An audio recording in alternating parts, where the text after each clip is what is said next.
Hola, ¿qué tal? Soy Nat y este es un nuevo video acerca del sistema digestivo desde el punto de vista histológico.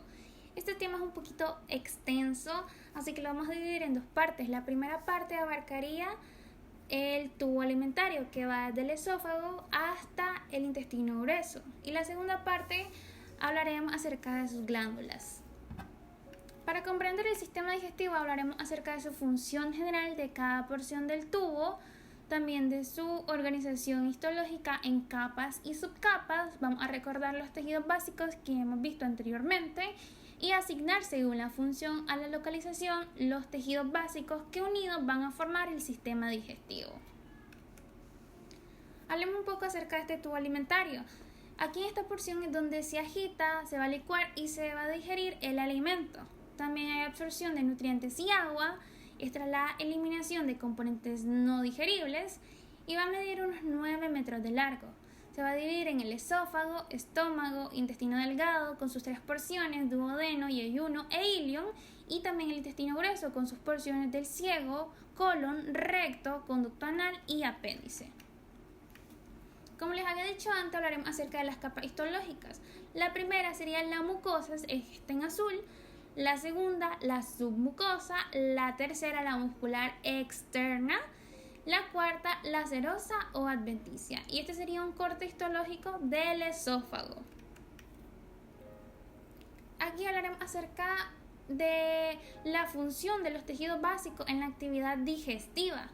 Aquí podemos ver cómo el bolo alimenticio pasa por el esófago y llega al estómago. Lo que nosotros queremos saber es cuáles son esas capas que atraviesa ese bolo alimenticio, cuáles son esas membranas para llegar a la circulación. Que en la circulación es donde se va a dar el metabolismo de ese bolo alimenticio, porque al ser metabolizado le va a dar los nutrientes necesarios a esos tejidos básicos. Entonces la primera capa o lo que está por encima sería el epitelio de membrana o revestimiento, que va a permitir la absorción selectiva de los nutrientes a través de la membrana celular. Luego encontraremos una vía paracelular que va a ser de epitelio cilíndrico con microvellosidades y células caliciformes, y aquí hay que recordar la especialización de la membrana, que sería apical y microvellosidades. Luego de esto encontraremos una membrana basal, que por debajo de ella encontraremos un tejido conectivo laxo que va a permitir la nutrición. Pero no le llamaremos tejido conectivo laxo, sino le llamaremos lámina propia. Y es laxo porque tiene muchas células. Abajo de esta lámina propia encontraremos un músculo liso que va a permitir la movilidad, o sea la motilidad. Y por debajo encontraremos un tejido conectivo denso y regular que va a permitir la nutrición y sostén. Y la circulación se va a dar en este tejido conectivo denso y regular. Denso porque tiene pocas células. Abajo de este tejido conectivo encontraremos un músculo liso con una doble capa. Una capa circular interna y una longitudinal externa. Aquí en esta submucosa, que comprendería lo que es el músculo liso y el tejido conectivo denso y regular, la doble capa, sería la submucosa. Encontraremos dos plexos nerviosos, uno que está por encima del otro, que el primero sería el plexo nervioso de Meissner, y la segunda, que está en la muscular externa, estaría el plexo nervioso mioentérico de Auerbach. Esto en la submucosa. Y después en la de arriba, que sería la mucosa, que sería el epitelio de membrana, la vía paracelular, la membrana basal, tejido conectivo laxo, que le llamaremos lámina propia, y el músculo liso va a conformar la mucosa, que aquí vamos a encontrar tejido linfoide o linfático en forma de nódulos, que serían las placas de Peyer o tejido difuso en el intestino. Aquí tenemos un plan general de organización de todo lo que habíamos hablado antes, si ustedes quieren pausarlo para poderlo leer con calma. Y también aquí podemos ver las diferentes capas de las que habíamos hablado. Aquí tenemos un epitelio no queratinizado, este de acá. Luego tenemos la lámina propia, que sería esta de acá, que sería el tejido conectivo laxo. También tenemos una muscular de la mucosa que está por debajo. Y tenemos la submucosa. Y abajo de esa submucosa está la muscular externa. Aquí también tenemos otra laminilla del tracto gastrointestinal para que la pausen y la puedan leer. Y aquí también podemos ver el plexo nervioso mioentérico de Auerbach en la muscular. Igual esta es otra estructura del intestino delgado con sus diferentes capas.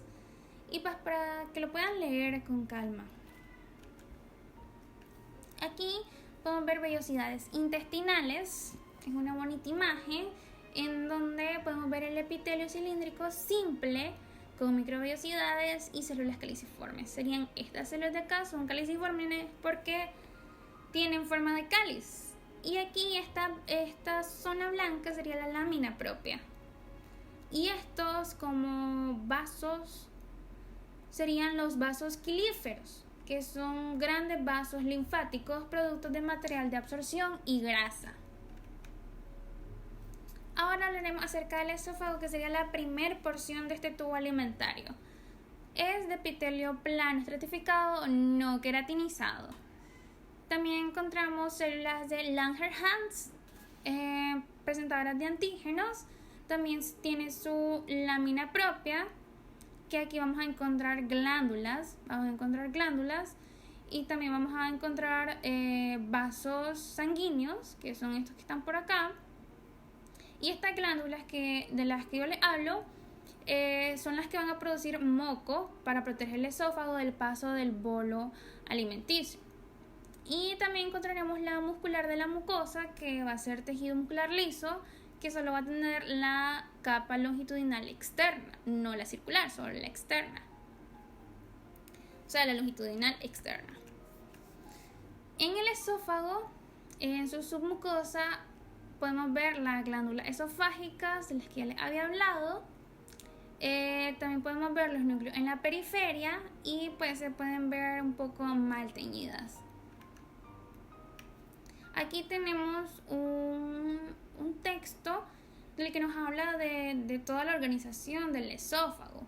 También es importante hablar acerca de sus tercios, porque todos sus tercios tienen elementos diferentes. En el tercio superior tiene un músculo estriado esquelético visceral involuntario. En el tercio medio tiene una mezcla entre el músculo estriado y el músculo liso. Y en el tercio inferior el músculo liso. Y en la capa externa es muy importante porque el esófago está fijado a una capa adventicia, o sea, la última, hasta el diafragma. Pero luego se va a pasar a una capa serosa. Aquí tenemos una laminilla del esófago donde tenemos su capa mucosa, submucosa, muscular y su capa adventicia. Ahora hablaremos acerca del esófago.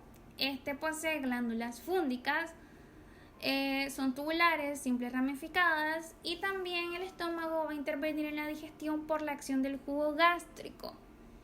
Este jugo gástrico va a contener agua, electrolitos, ácido clorhídrico, pepsina, moco y enzimas. También es factor intrínseco necesario para la absorción del B12 en el intestino delgado. Va a actuar como mezclador eficaz por sus movimientos musculares. Va a tener una leve función de absorción de las sales, alcohol y algunos fármacos. Y aquí el alcohol es absorbible porque cuando el alcohol llega hacia nuestro estómago y tiene esta función de absorción, entonces por eso llega más rápido a la cabeza. Por eso nos sentimos mareados y todo eso. También va a actuar como depósito. Y bueno, aquí tendríamos al estómago, su mucosa de epitelio simple cilíndrico. Y pues esto va a ser único, o porque es que no va a haber ninguna mucosa parecida a otra porción del tubo alimentario. Va a ser único. Es muy glandular y estas glándulas van a tener una fosita, que es donde está la luz, va a tener un cuello y un fondo, pero en toda esta glándula va a tener células y va a tener células parietales que van a ser productoras de ácido clorhídrico. También van a sintetizar el factor intrínseco. También va a tener células principales, que serían estas de acá que están pintadas en morado, células productoras de moco, que serían estas de acá rosadas, y también células enteroendocrinas que van a ser productoras de hormonas para garantizar la función digestiva, que serían estas blancas detrás, de aquí abajito, por el fondo y la base. Aquí tenemos un cuadro que yo les dejo para que ustedes puedan ver cuál es la función de cada célula y su localización, si va a estar en el cuello, en el fondo o en el istmo. Y aquí podemos ver también las diferentes células. Aquí tenemos un cuadro el cual nos dice cómo se da toda la digestión gástrica para que ustedes lo puedan pausar y lo puedan leer con calma. Aquí tendremos la mucosa del estómago, de la superficie. Aquí podemos observar los dominios apicales que se ven circulares pero en realidad son cilíndricos. Tenemos las fositas, recuerden que estas se van a invaginar. Y tenemos estos restos de moho. Tenemos la mucosa gástrica, que aquí podemos ver las fositas nuevamente y sus glándulas, que están por acá. Casi no se pueden diferenciar, pero sí, esas serían las glándulas. Aquí podemos ver las células parietales y las células principales. Las principales son como más basófilas, se ven más moraditas y más chiquitas. Y las parietales se ven un poco más anchas, más grandes y más rosadas.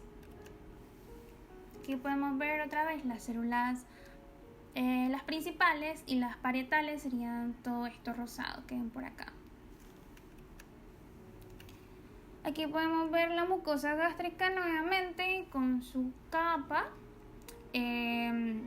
Igual vemos las células productoras de moco, las células parietales principales, que son las chiquitas, y las células parietales, que son estas grandes que están por acá. En la submucosa podemos encontrar que no presenta glándulas, excepto en la zona pilórica junto al duodeno, que esta de acá sería la zona pilórica, esta porción. Va a tener 3 capas de musculatura externa, va a tener una interna oblicua, va a tener una circular media y va a tener una longitudinal externa.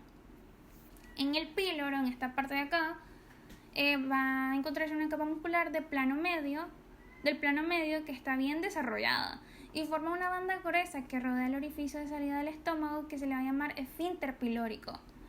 Y aquí es donde el alimento va a ser digerido y va a continuar el proceso de la digestión. Luego tenemos la muscular externa, que sería la última, y podemos ver la función de mezclador que tiene, la función eficaz, que aquí como ven como unos remolinos, serían las capas de músculo, pero están como que revueltas, entonces le llamaría esa función de mezclador. También tenemos esas capas musculares longitudinales y las circulares, están estas por acá. Ahora hablaremos acerca del intestino delgado. Sus funciones principales son completar la digestión de alimentos que llegan al estómago, del estómago, va a absorber de manera selectiva los productos de la digestión por sus vasos sanguíneos y linfáticos, y también va a sintetizar algunas hormonas. Va a ser de epitelio cilíndrico simple con células caliciformes y microbiosidades. Este va a ser el intestino delgado. Este de acá, y este va a ser el grueso, que vamos a hablar posteriormente de él. Para entender el intestino delgado, vamos a ocupar este dibujo en donde hay una evaginación y una invaginación. Una evaginación es como una protuberancia que va a salir al exterior y a esto se le va a llamar vellosidad. Y acá se le va a llamar invaginación porque está entrando hacia algo, y a esto se le va a llamar glándula, o también las criptas de Lieberkühn. Muy importante. Y más que todo, esto va a ser el intestino delgado, va a tener evaginaciones e invaginaciones. Aquí podemos ver una laminilla que les habla pues de técnicamente lo que estoy diciendo. Va a tener evaginaciones e invaginaciones. Igual son glándulas, pero están cortadas, ya están muy adentro, se invaginaron completamente. Aquí tenemos esta flechita, marca como que se va para adentro, o sea, una invaginación, y estas serían las evaginaciones, las que van para afuera.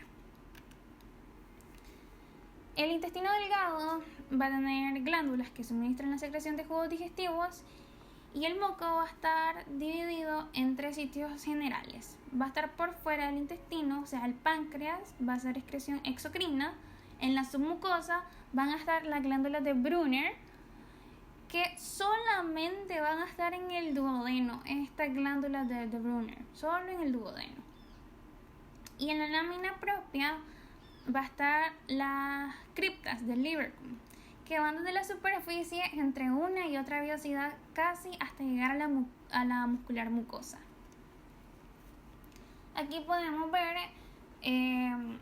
que estas serían las válvulas de Kerr-Green, estas de acá, que se ven por acá, que son los pliegues circulares especiales. También el intestino delgado va a tener vellosidades intestinales, que son prolongaciones de mucosa, y su centro es de lámina propia.